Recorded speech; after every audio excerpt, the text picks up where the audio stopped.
Bagaimana Bapak Ibu? Sudah selesai melakukan identifikasi usulan kegiatan subkegiatannya?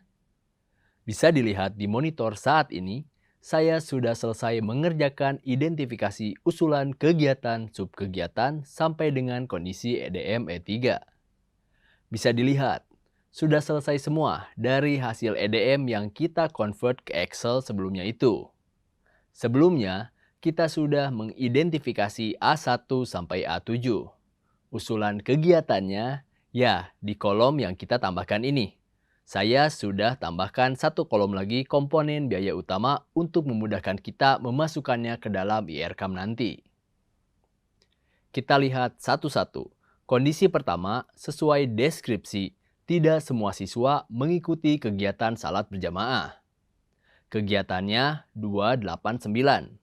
Kemudian nama subkegiatannya adalah pengembangan pendidikan karakter atau penumbuhan budi pekerti dan kegiatan program perlibatan keluarga di sekolah atau di madrasah. Karena kegiatan ini bagian dari pendidikan karakter, sampai dengan A7 sudah dibahas kemarin. B1 itu ada 4 instrumen, yaitu adalah kepala madrasah aktif mengikuti kegiatan pengembangan diri. Kondisi di madrasahnya, kedua camat tidak aktif mengikuti kegiatan pengembangan diri, karena kegiatan yang relevan dengan pengembangan diri untuk camat itu jumlahnya kurang.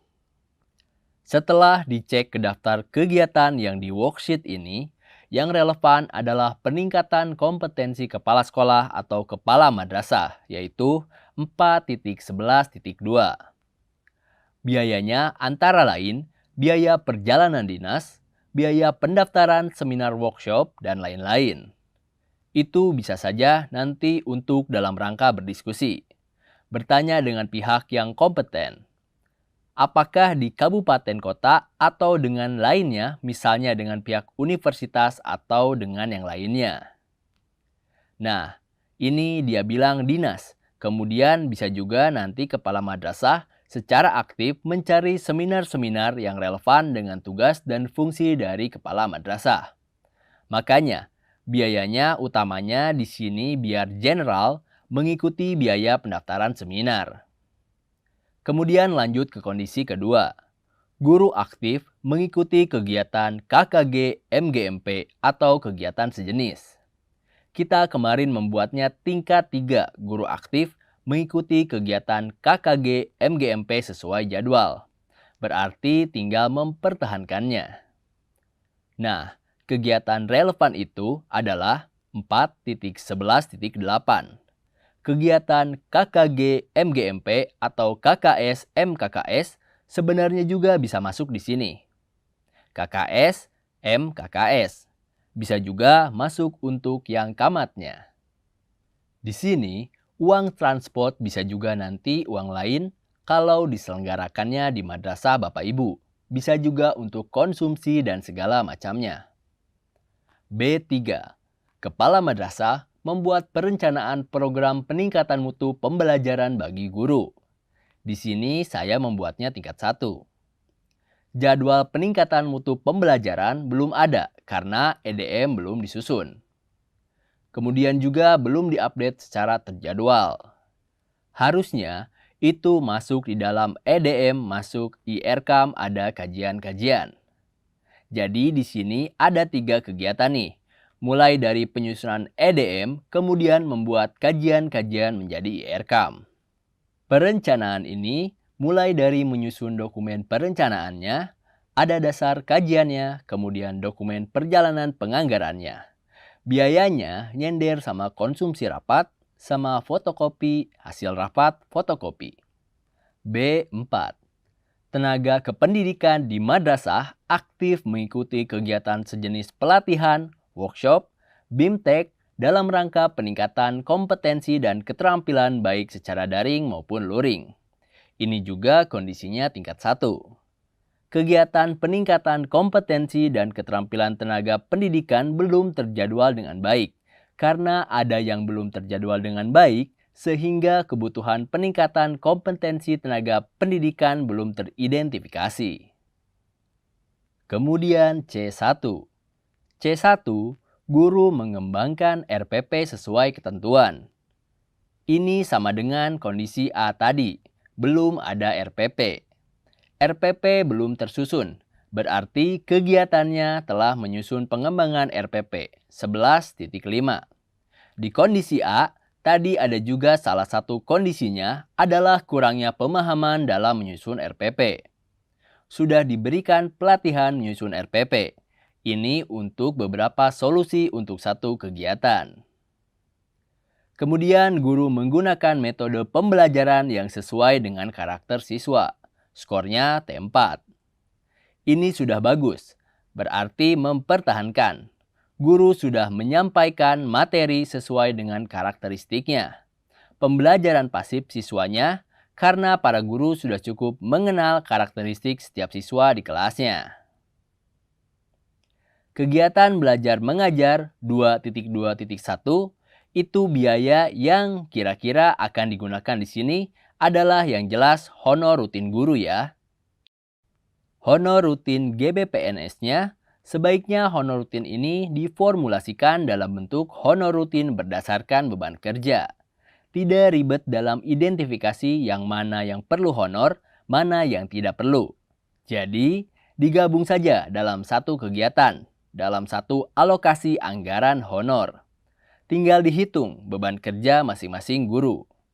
Dia mengajar, kemudian ikut kegiatan-kegiatan di internal madrasah, kemudian kegiatan eskul, mungkin juga harus mengurus yang lain. Misalnya, menjadi bendahara BOS atau menjadi operator. Itu punya beban kerja yang berbeda-beda. Dari bentuk yang berbeda itulah baru ditentukan besar honor yang diterima oleh setiap guru. Kemudian, di sini juga ada kan ATK untuk belajar mengajar. Ada juga nanti yang lain di kondisi yang lain. Kegiatan pembelajaran itu di C2, yaitu tentang guru menggunakan media pembelajaran termasuk media berbasis TIK yang sesuai dengan karakter siswa dan materi pembelajaran. Di sini, untuk madrasah yang saya tangani, levelnya tingkat 2 skornya. Belum semua menggunakan media pembelajaran termasuk media TIK. Berarti, solusinya di kegiatan belajar mengajar sama dengan yang di atas, 2.1. Komponennya adalah pemilihan media pembelajaran. Baru dilihat berapa banyak yang perlu dibeli.